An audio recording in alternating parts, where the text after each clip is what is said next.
할렐루야. 특별히 9월 1일이 주일이어서 얼마나 기쁜지 모릅니다. 9월을 시작하는 첫날 주일 예배를 통해서 하나님의 크신 사랑 힘입어 30일 동안 승리의 삶 살아내시는 우리 복된 성도님들 되시기를 주님의 이름으로 축복합니다. 오늘 말씀의 제목은 죄인 중에 내가 개순이라 라는 제목인데요. 여러분 혹시 여러분의 인생 가운데 여러분이 지금까지 살아오시면서 여러분 스스로 생각할 때 평생 잊지 못할 고마운 분이 계신가요? 나는 이분은 절대 잊지 못할 것 같습니다. 목사님, 저는 이분은 정말 잊지 못할, 나에게 정말 너무나도 좋은 분이시고 고마운 분이십니다 하는 분이 계신가요? 생각만 하면 막 기쁘고 좋고 감사함이 넘치는 그런 고마운 분이 다 한두 분 정도는 있을 것이라 생각됩니다. 근데 그분은 누구인지, 그리고 왜 잊지 못하시나요? 아마 잊지 못한다는 것은 그만큼 그분이 여러분에게 소중한 분이며 특별한 분이 아닐까 싶습니다. 그냥 아무에게나 고마운 분이라고 하지 않죠. 제가 같이 지금은 자주 가진 않지만 그래도 한때 매주 갔던 우리 조이 차이즈 미디어 선교 방송국에 조이 차이즈 대표로 섬기고 계시는 임재현 목사님이 계십니다. 이분을 이제 가까이 곁에서 지켜보면서 이분에게 고마운 분이 누굴까 생각해 보니까 한 분 딱 계시더라고요.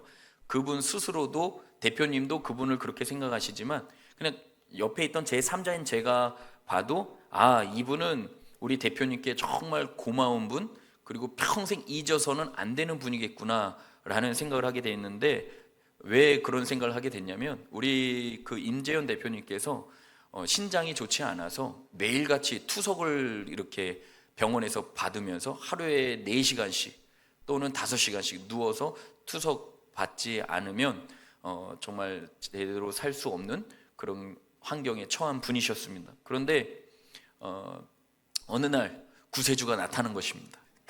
신장 이식 해줄 기증자가 나타난 것입니다. 할렐루야. 여러분 투석하시는 분들 아시고 또 병원에서 간호사나 또 의사로 종사하시는 분들 알겠지만 나에게 딱 맞는 분 찾기가 쉽지가 않습니다. 그런데 심지어 어떤 분을 하나님께서 이 대표님께 신장 이식 기증자로 붙여주셨냐면 형님이 우리 대표님께 신장 이식을 해주게 되었습니다. 그래서 아산병원에서 신장 이식 수술을 마치고 지금 이제 한 3년 차에 이르렀는데요. 얼마나 건강하게 잘 지내시는지. 그래서 그런지 항상 가끔 대화를 나누다 보면 종종 이렇게 어디를 가신다 그래요. 그럼 어디 가세요? 그랬더니 평생 잊을 수 없는 고마운 분에게 간다고.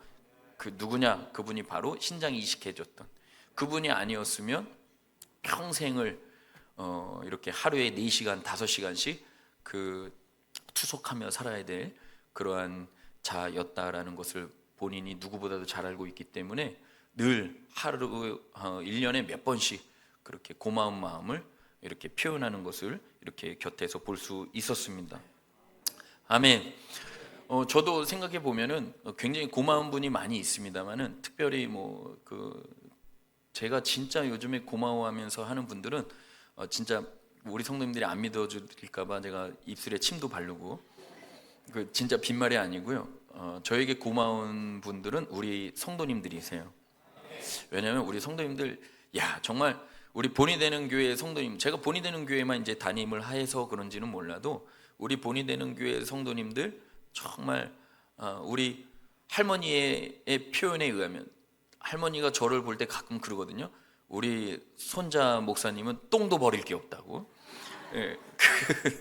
그래서 그 표현을 좀 빌어서 우리 성도님들에게 해드리고 싶습니다. 저에게 우리 성도님들은 진짜 좀 이제 밥 먹어야 되는데 좀 거시기 하지만은 그래도 대변도 버릴 게 없는 그런 귀한 분들이세요. 그냥 이렇게 추상적으로 그냥 이렇게 거칠애로 표현한 것이 아니라 실제로 부족하고 연약한 자를 위해서, 결국엔 저를 위해서 그렇게 했습니까? 다 주의 영광을 위해서, 하나님을 위해서 헌신하시는 거겠죠. 근데 보이지 않지만 하나님께서, 보이지 않는 하나님이 또 보이는 영적인 목회자를 세워주셔서 또 목사님을 섬길 수 있도록 우리 성도들이 그런 마음을 주신 것이라 저는 생각을 합니다. 그래서인지 힘에 넘치도록 이렇게 저를 이렇게 기도로 서포트해 주시고 또 물질로 이렇게 도와주시고 또 같이 무슨 일을 할 때에 마다하지 아니하고 열심히 같이 곁에서 동역하는 성도님들을 볼 때 너무너무 고마운데, 고마운 성도님들을 생각하면 생각할수록 자꾸만 저의 마음속에 이러한 고백이 하나님 앞에서 나오게 되는 것입니다. 하나님, 참 왜 저같이 연약한 자에게, 부족한 자에게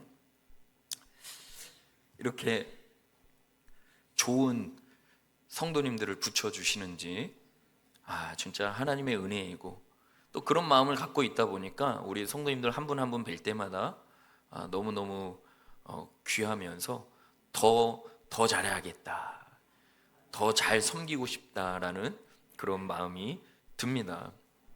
아멘. 여러분, 오늘 우리 말씀의 제목을 보면 죄인 중에 내가 개순이라 그랬죠. 이거는 바울 사도가 지금 젊은 목회자 디모데에게, 그리고 자신의 영적인 제자이자 아들같이 여겼던 디모데 목사님에게 지금 하나님 앞에 선 자신의 모습, 그리고 하나님 앞에 선 나는 어떠한 자인지를 지금 고백하고 있는 것입니다.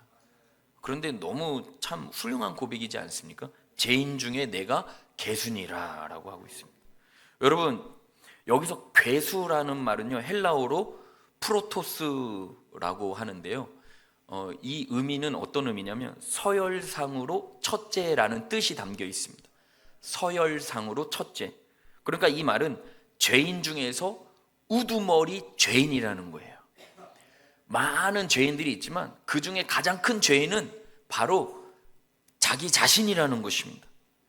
그런데 놀라운 것은 여러분, 바울 사도가 30대 후반, 그러니까 35세 때에 다메섹 도상에서 예수님을 만난 것으로 역사학자들은 추정하고 있고요. 그리고 지금 이 디모데 전서 후서가 기록될 때는 사도 바울이 쓴 책 중에 가장 맨 마지막에 쓴 책인데, 역사학자들의, 성경학자들에 의하면 주후 63년에서 65년으로 보고 있습니다. 그러니까 다메섹 도상에서 30대 초반에 예수님을 만났고, 그 다음에 자신의 인생, 생애 말년에 쓴 책이 디모데 전서 후서로 볼 때 한 30년이 지난, 예수님 만나고 30년이 지난 그 즈음에 이 편지를 쓴 거거든요. 그런데 제가 이 말씀을 드리는 이유는 뭐냐면, 바울 사도는 예수님을 만난 이후로 30년이 지난 지금까지 매일매일 신앙이 후퇴한 것이 아니라 신앙이 계속해서 일보 전진했음을 알 수가 있습니다.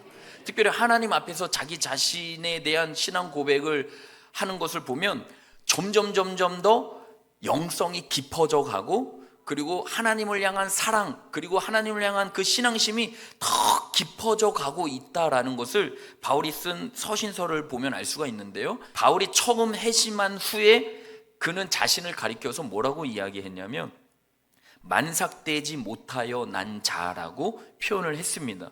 여러분, 이 표현도 굉장히 겸손한 표현이에요. 할렐루야.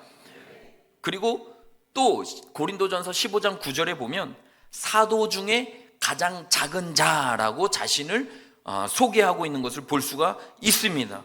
그리고 또 사도라 칭함을 받기를 감당하지 못할 자라고 고백하는 것을 볼 때에 바울 사도 진짜 겸손한 자이구나 하는 것을 알 수 있는데, 여기서 멈추지 않고요, 더 하나님을 향한 뜨거운 그 사랑이 깊어졌다는 것을 어떻게 알 수 있냐면 에베소서 3장 8절에 고백을 보면 알 수가 있는데, 거기서는 또 자기 자신을 어떻게 소개하고 있냐면 모든 성도 중에 지극히 작은 자보다 더 작은 자라고 소개하고 있습니다. 여러분, 집중해서 말씀 들으면 이 대목에 여러분도 아멘이 나와야 돼요. 여러분, 제가 지금 하나님을 향한 바울 사도의 신앙의 그 신앙심에 깊어져 가는 것을 지금 소개하고 있는데, 대표로 하나님 앞에서 자기 자신을 소개하는 내용을 지금 알려드리고 있잖아요. 처음에는 만삭되지 못하여 난 자, 그 다음에 사도 중에 가장 작은 자, 사도라 칭함 받기를 감당하지 못할 자라고 처음에는 소개했는데, 그 다음에 에베소 교회에다가는 모든 성도 중에 지극히 작은 자보다 더 작은 자로 소개하고 있어요. 그런데 더 놀라운 것은 오늘 본문에 와서는 지금 뭐라 그러죠? 죄인 중에 내가 개순이라. 여러분, 이럴 수가 있을까요? 여러분, 바울 사도는 그냥 세상적으로 볼 때도 훌륭한 자입니다. 바울 사도는 여러 성도들에게, 여러 교회들 앞에서 자기 자신을 소개할 때 굉장히 자기 자신을 낮춰서 얘기하고 별 볼 일 없는 사람처럼 소개하고 있는데, 자신의 인생 말년에, 죽기 직전에는 이제 너무너무 깊은 경지에 들어가서인지는 몰라도 죄인 중에 내가 개순이라고 얘기하고 있어요. 여러분, 제가 오늘 이 본문과 이 제목을 선택하면서 저의 기도 제목을 다시 정리하기도 하였지만, 우리 사랑하는 성도님들과 꼭 나누고 싶었던 것은 뭐냐면, 우리도 예수 그리스도를 믿기 시작한 때부터 하루하루가 지나면 지날수록 바울 사도와 같이 하나님을 향한 그 신앙심이 더 깊어져야 될 줄로 믿습니다. 깊어져서 자기 자신을 누군가에게 소개할 때 그 사람 앞에 내가 이렇게 얘기하면 저 사람이 나를 좋게 생각하겠지가 아니라, 실제로 하나님 앞에 선 내가 어떤 자인지를 정확히 아는 자로서 죄인 중에 내가 개수다라는 고백을 함으로 철저하게 하나님의 은혜 없이는 살 수 없는 자가 나라는 사실을 아는 자의 고백을 하며 사는 자로 거듭나는, 그렇게 발견되어지는 저와 우리 사랑하는 성도님들이 되시기를 주님의 이름으로 축복합니다. 여러분, 하나님의 은혜를 깊이 느끼면 느낄수록 내가 얼마나 죄에 사로잡힌 자인가를 깨달을 수 있습니다. 신앙의 연륜이 깊어질수록 그동안 보이지 않았던 내 눈 속 들보가 보이기 시작하는 것입니다. 들보가 무엇입니까? 집의 구조를 지탱해주는 아주 튼튼하고 커다란 목재입니다. 그것이 내 눈 속에 있는 것을 몰랐다는 것은 말이 되지 않습니다. 그런데도 우리 인간은 모르고 살죠. 그러다가 신앙이 자라면서, 신앙이 성숙해지면서 보이게 되는 것이에요. 들보보다 더 큰 탄심, 더 강한 질투, 더 높은 교만이 보이게 되는 것입니다. 이전에는 먼지보다 더 작게 보여서 대수롭지 않게 넘겼는데, 신앙이 자랄수록 하나님 앞에선 나는 아무것도 아니다라는, 나의 죄가 너무 크게 보여서 도무지 하나님의 은혜 없이는 살 수 없는 비천한 자라는 그런 고백을 하며 살 수밖에 없다라는 것입니다. 그래서 그러한 자들의 특징은 늘 주님 앞에서 이런 고백을 합니다. 주님, 저는 죄인입니다. 주님의 은혜가 없이는 살아갈 수 없는 자가 바로 저입니다. 아멘. 우리 본이 되는 교회의 성도님들, 정말 하나님 앞에서 이러한 멋진 고백을 하며 사는 자들로 발견되었으면 좋겠습니다. 저희 미국에서 목회하는 저희 큰형 목사님께서 이제 여러 선교 일정을 수행하는 가운데 비행기를 갈아타기 위해서 잠시 한국에 이렇게 방문을 하게 되었습니다.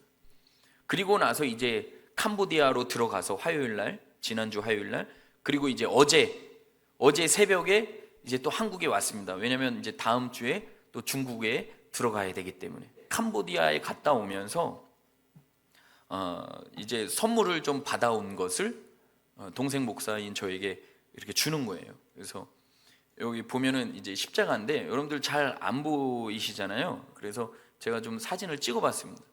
근데 십자가인데 좀 특별해 보이지 않습니까? 왜 나무가 좀 정상적인 나무 같지는 않아 보이죠? 왜냐하면 보통 십자가 목걸이라고 하면은 굉장히 미끌매끌하고 반들반들하고, 그리고 그 나무 결이 곱고 정상적인 나무로 십자가를 만드는데 이 십자가는 좀 뭐 타다만 그거 좀 안 좋아요.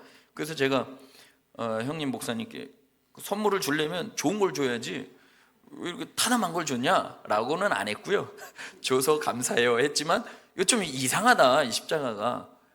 그랬더니 이 십자가에 담긴 그 아주 중요한 메시지가 있는데 그거를 좀 알려주겠다고. 그래서 말씀해 보세요. 그랬더니 캄보디아에 이제 선교하고 있는 김인성이라는 선교사님이 계십니다. 김인성이라는 선교사님이신데 이분은 미국 하와이에서 조폭 출신이래요. 그래서 교도소만 무려 8번 다녀오셨고요. 미국 CIA 그 다음에 FBI에서 17년 동안 예의주시하면서 감찰하면서 이분 곁을 맴돌았던 어마무시한 분, 되게 좀 가까이 하기에는 좀 무서운 분이셨대요. 그래서 항상 그 사람들이 예수님 만나기 전에 이분을 보면 살기가 살아있다고, 살짝만 건드리면 그냥 그 즉시로 뼈도 못 추리고 죽을 것 같다, 나를 죽일 것 같은 그런 위협이 느껴지는 분이셨대요. 근데 이분이 예수님을 만나서 180도 달라진 것이에요. 그 안에 내용은 나중에 한번 기회 되면 모셔서 듣기로 하고 그냥 결론만 말씀드리면, 그래서 이제 이분이 캄보디아로 선교하러 가게 되었는데 캄보디아에는 이렇게 버려지는 나무들이 많대요. 그런데 어느 날 이렇게 일상생활을 하다가 지나가다가 딱 한 곳을 봤는데 거기에 버려진 나무들이 많이 있었더래요. 그 특별히 타다가 만 나무들. 그런데 딱 그것을 보는데 하나님 앞에서 그런 생각, 이런 깨달음을 얻게 되었다고 합니다. 내가 저런 자였는데, 저 타다가 만 나무와 같은 사람들에게서 버려지고 이 세상 속에서 별 쓸모없는 자였는데 지금 내가 예수님의 은혜를 힘입어 복음을 전하고 예수님을 전하는 자로 쓰임받게 된, 이게 얼마나 큰 하나님의 은혜인가 라는 것을 깨닫고 이분이 그때부터 정상적인 나무 말고 이렇게 좀 장애가 있고, 이거 나무한테도 장애가 있다 그래야 되나요? 하여튼 가방끈이 짧아서, 어쨌든 정상적이지 않는 그 나무들을 다 모아서 십자가를 만들기 시작했대요. 근데 십자가를 만들 때마다 지금도 눈물을 흘린대요. 이 보잘것없는 나무보다도 더 보잘것없는 자가 난데 하나님이 나를 이렇게 귀하게 여기시고 하나님의 자녀 삼아 주셔서 예수님을 전하는 선교사로 세워주심이 웬 말인가 하면서 십자가를 만들면서 펑펑 운대요. 그 간증을 이제 형님 목사님으로부터 듣고 나니까 더 귀하게 다가오는 거 있죠. 어쩌면 바울 사도도 죄인 중에 내가 개순이라고 고백할 때에는 30대 초반에 예수님 다메섹 도상이 만나고 나서 60대 후반이 되어서 30몇 년 동안의 자신의 그 삶을 생각해 보니 하나님이 너무나 큰 은혜를 자기에게 베풀어 주셨는데 그 하나님의 은혜를 생각하면 생각할수록 나 같은 자에게 왜 이러는 은혜를 베풀어 주신가 하는 그런 고백이 나오면서 죄로 죽어 마땅한 나를 살리신 하나님의 은혜. 아멘. 그래서 오늘 그것을 우리가 어떻게 알 수 있냐면 우리 16절 말씀 한번 보실까요? 16절. 우리 16절 말씀 함께 읽습니다. 시작.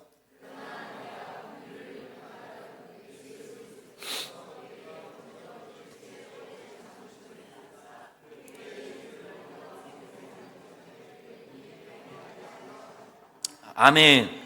여기서 오래 참으심은 헬라어로 마크로디미아라고 하는데요, 길다, 멀다라는 마크로스와 진노를 나타내는 디모스가 합성된 단어입니다. 그러므로 마크로디미아라는 말은 진노를 유보하시고 인내하는 것을 뜻하는데, 곧 이 말은 어떤 말이냐면 하나님께서 마땅히 심판해야 할 자를 인내하고 참으시면서 기다려 주신 것을 말하는 것이에요. 그러니까 바울은 알았던 거예요. 나는 벌써 죽어도 벌써 죽었던 자이고 죽어 마땅한 자인데 하나님의 오래 참으심으로 말미암아 구원을 받게 되었음을 깊이 깨달으면서 왜 나에게 하나님은 오래 참으심으로 말미암아 나에게 구원의 은혜를 베풀어 주셨는가? 아무리 생각해봐도 어떻게 말로 표현해야 될지 모르겠는 것이에요. 그래서 젊은 목사이자 영적인 제자이자 믿음의 동역자인 디모데 목사님에게 죄인 중에 괴수다라고 표현한 것이며, 또 하나 유추할 수 있는 것은 왜 하나님 앞에서 바울은 이렇게 한없이 낮아지고 겸손한 자로 서 있을 수 있게 되었을까 보니까 12절에도 또 그것을 알 수 있는 말씀이 기록되어 있습니다. 12절 말씀 함께 읽어보겠습니다. 시작. 나를 능하게 하신 그리스도 예수 우리 주께 내가 감사함은 나를 충성되이 여겨 내게 직분을 맡기심이니. 아멘. 죄로 죽어 마땅한 자를 부르셔서 영원한 생명으로 이끄시고 영생복락 누릴 자로 세워주신 것만도 감사한데, 하나님께서 나 같은 자에게 나를 충성되이 여겨서 직분을 맡겨주셨다라는 것, 또 이 생각을 하니까 바울 사도가 하나님 앞에 감사하지 아니할 수가 없는 것입니다. 아멘. 서서히 말씀을 정리하면서 사랑하는 성도 여러분, 저는 9월을 시작하는 첫날 첫 주일 예배 때 여러분의 마음속에 은혜를 은혜로 아는 마음이 가슴 깊이 새겨지는 축복이 있기를 소망합니다. 아유, 목사님 굳이 다 내 열심 반, 그리고 하나님 도와주시는 반, 그래서 100% 완성돼서 사는 것이죠. 아닙니다. 전적으로 100% 다 하나님이 주신 은혜로 살아가는 존재가 바로 저와 여러분입니다. 아멘. 그리고 이 구원이라는 것을 생각해 보면요, 내가 구원받기 위해서 하나님 앞에서 보여야 될 그 행동이 무엇이 있습니까? 어떤 그 자격, 구원을 받기 위해서, 구원을 얻으려면 이 자격 조건에 해당돼야 된다라는 것이 무엇이 있습니까? 하나도 없어요. 그냥 예수 그리스도를 믿기만 하면 되는 것이죠. 세상에 이런 은혜가 어디 있습니까? 여러분들, 그 은혜가 지금 여러분에게, 저와 여러분에게 공짜로 주어졌으니 다시금 하나님의 은혜에 감사하면서 여러분들도 일부러 사람 앞에서 겸손하려고 그렇게 하지 마시고 진짜 하나님 앞에서 그런 마음으로 나아가면 여러분들도 누군가에게 여러분 자신을 소개할 때 저는 아무것도 아닙니다, 하나님이 하시는 것이죠. 하나님이 부족한 자 쓰신 것만도 감사한데요 라는 그런 멋진 고백이 저절로 나오게 되어 있는 것입니다. 여러분, 그런 고백을 하루하루 하나님 앞에 올려드리면서 정말 하나님께 귀하게 쓰임받는 우리 성도님들 되셨으면 좋겠습니다. 질문 드립니다. 하나님 앞에서 여러분들은 어떤 자이십니까? 하나님 앞에서 여러분들이 혹시 하나님보다 더 높은 위치에서 하나님을 조종하는 자로 서 있지는 않으신가요? 예수님을 인격적으로 처음 만났을 때에는 그렇게 눈물 콧물 다 흘려가면서 주를 위해서 내 생명 주님께 드리리 하면서 하루를 다하고 주님의 일이라면 그냥 목숨 바쳐 헌신했던 과거의 내 모습은 온데간데 없고, 지금은 형식과 외형주의만 남아서 우리 장로님 기도하신 것처럼 알고는 있는데 그 알고 있는 말씀이 가슴에 내려오지 않아서 내 심령에 온전히 새겨지지 않음으로 말미암아 여전히 세상 사람들과 다르지 않는 모습이 내 삶 가운데 있는 것은 아닙니까? 그런데 오늘 말씀 속에서 다시금 새롭게 변화되는 축복을 받으시기를 주님의 이름으로 축복합니다. 그래서 우리 본이 되는 교회 모든 성도님들은 늘 하나님 앞에서 첫째는 겸손할 것이며, 그리고 여러 대인 관계에 있어서 누가 봐도 본이 되는 교회 성도님들은 16절에 바울 사도가 고백한 것처럼 후에 주를 믿어 영생 얻는 자들에게 본이 되게 하려 하심이라는 것을 깨달은 것처럼, 하나님께서 내게 은혜를 베풀어 주신 것은 나 같은 자도 구원 얻었는데 너 같은 자도 구원 얻을 수 있다라는, 그 본이 되게 하시려고 은혜를 주셨구나 하는, 그것을 깨달은 자의 모습으로 살아가시는 그 축복이 여러분에게 임하게 되기를 예수님의 이름으로 축복합니다. 아멘. 우리 다 같이 일어나셔서 우리 헌신결단 찬양하고 기도하고 마쳤으면 좋겠습니다. 우리 금요기도회 때 함께 나누었던 찬양인데요, 예수 사랑합니다라는 가사로 시작하는 찬양입니다. 우리 두 손을 한번 가슴에 모으고 나 같은 자에게 은혜 주신 하나님의 은혜에 감사하는 마음으로 찬양하며 나아가겠습니다. 예수 사랑합니다. 사랑합니다. 온 마음 다하여 오직 주님 한 분만 간절히 더 원합니다. 예수 사랑합니다. 예수 사랑합니다. 사랑합니다. 온 마음 다하여 오직 주님 한 분만 간절히 더 원합니다. 넘쳐나네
오직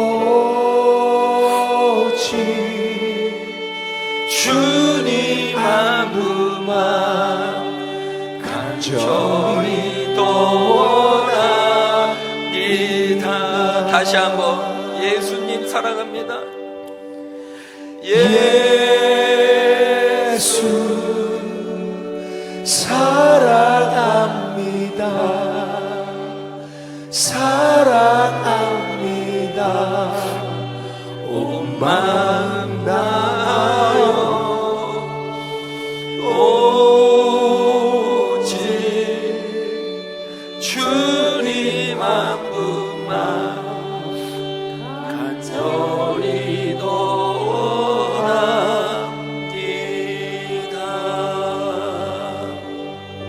우리 시간에 합심하여 기도할 때 설교 중에 말씀드린 것처럼 바울 사도는 다세맥 도상에서 예수님 만난 이후에 디모데전서 후서를 쓸 때까지 약 30년 동안 신앙의 후퇴가 아니라 신앙이 계속해서 전진했던 것을 알 수 있습니다. 그리고 하나님 앞에서 점점 더 겸손하여져서 자기 자신의 인간의 실체가 어떠한지를 정확히 아는 자로서 그런 나를 살려주시고 구원해주시고 나를 충성되이 여겨 직분을 주신 것에 대한 감사함으로 하나님 앞에 한없이 감사함을 표현하며 고백하고 있는 것처럼 하나님, 오늘 바울의 고백이 나의 고백 되게 어지게 하여 주시옵소서. 아직 아무것도 모르고 은혜가 은혜인지를 잘 모르겠습니다 하는 성도들도 하나님, 바울 사도와 같은 신앙심이 깊어지게 하여 주시고 그런 은혜로 사는 자 되어서 하나님이 주시는 은혜로 날마다 승리하게 하여 달라고 우리 주여 한번 부르짖고 간절히 기도하며 나아가겠습니다.